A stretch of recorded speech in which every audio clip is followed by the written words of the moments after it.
Hello everyone, welcome to this lesson on lists in Python. So lists are very useful elements. These are like a collection of elements which is ordered and is changeable, and it allows duplication. So when we create lists in Python, we use the square brackets.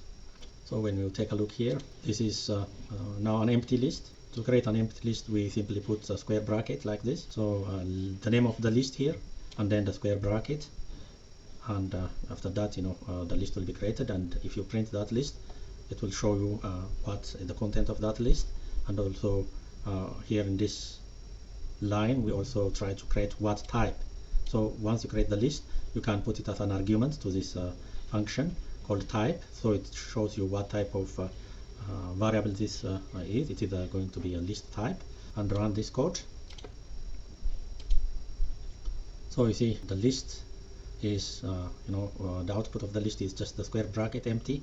The top one you see here, and then below it says what type of object this list is. It says it is a list. So all objects in Python, if you click type and then put those object into this function, it will give you what it is. Let us go to the next one. The next one is to understand what we mean by zero-based index. So when we count in Python, we don't count starting from 1. What it means is, for example, if I have a list of numbers like this, so when we give index in Python, the first one is indexed as 0, and then the second one as 1, 2, and so on. So you see at the end, when you reach here, you have only the fourth index. So it is from 0 that you start indexing it. So you have to understand that important thing in Python. We always index, it is a zero-based index. Now I will run this code to show you. After I create this list with 5 numbers, when I hit list 0, it means give me the first item within the list. So I run it, and yeah, I see the 0 index is 1, as we saw previously, so that is given to us.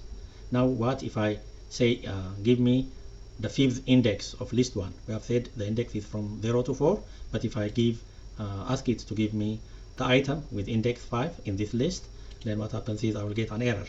I get an error because there is no 5th index here. It is from 0 to 4. That you have to take attention to. So if I change this to 4 and run it, now it gives me the correct value of 5. So that is the 4th element within this list. Now there is also a negative indexing. So if you want to count from backwards, then you can use this negative value. The negative one is for the last index, and negative 2 will be the last but 1, and so on. So if I run this, I get 5. So if I make it 2, negative 2, then I'll be getting the value of 4. So you see, you can index from the back towards the front. That is one possibility. Now if you want to add to your list, now we have 1, 2, 3, 4, 5, but if I dot append, this is the list name, list 1, and if I append, see the result when I print it is 10 is added to the list. So it is changeable, as we said, so it is very flexible. And we can also remove an element from the list. For example, if I want to remove 5 from this list, and I can do simply list 1 dot remove 5, and when I run this, you see 5 is eliminated from the list. So the list can be appended to, and any element can be removed like this. There are built-in functions for lists, like for example this one, the length of the list. It gives me the list has now 5 elements. We added 1 and removed 1, so the total is the list. The list has 5 elements, but the index is from 0 to 4. Now what is the maximum element from the list? It is 10, and the minimum is 1. So you see, list is very easy to create, just a square bracket and all your elements. Here we showed only numbers, but it is also possible to use alphanumeric characters.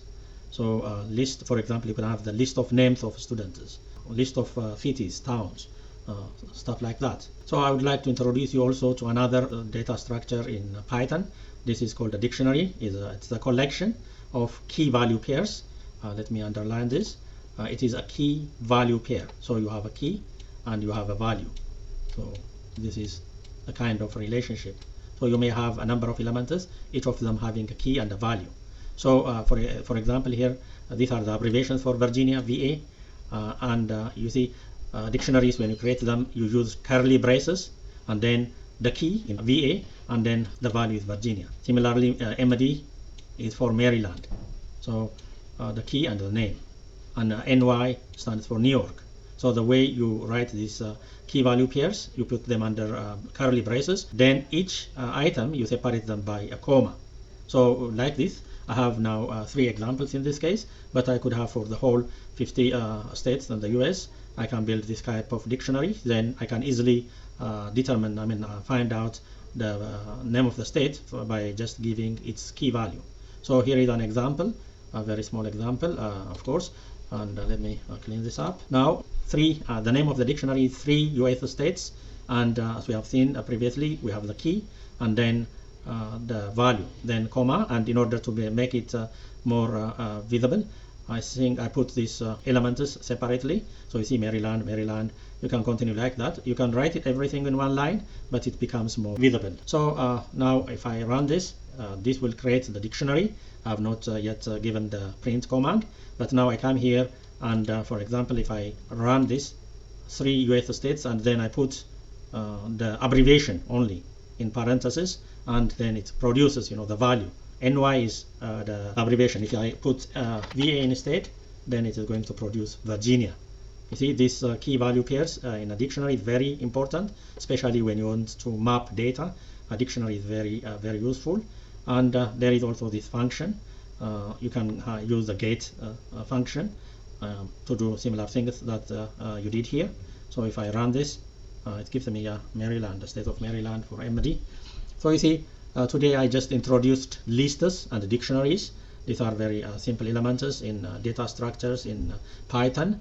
I think next time I'm going to come up with pandas data series. Pandas is a package in Python which is very strong and very important for data analysis. So I will bring up another example how to create a pandas series and how to evaluate values and statistics stuff using pandas series. For today, this is what I have for you. Thank you for your attention. See you next time. Bye.